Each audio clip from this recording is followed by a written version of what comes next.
సకల కార్యసిద్ధి మంత్రం. ఈ మంత్రాన్ని రోజు సాయంత్రం 5 గంటల నుండి 12 గంటలలోపు చదువుకోవాలి. 18 సార్లు చదువుకుంటూ 48 రోజులు చేయాలి.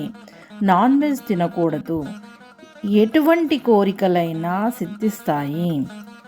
ఓం ఐం గ్లౌం ఓం నమో భగవతి ఉచ్ఛిష్టవారాహీం త్రిలోకవశంకరీ మమ సకల కార్యం సాధయ సాధయాం.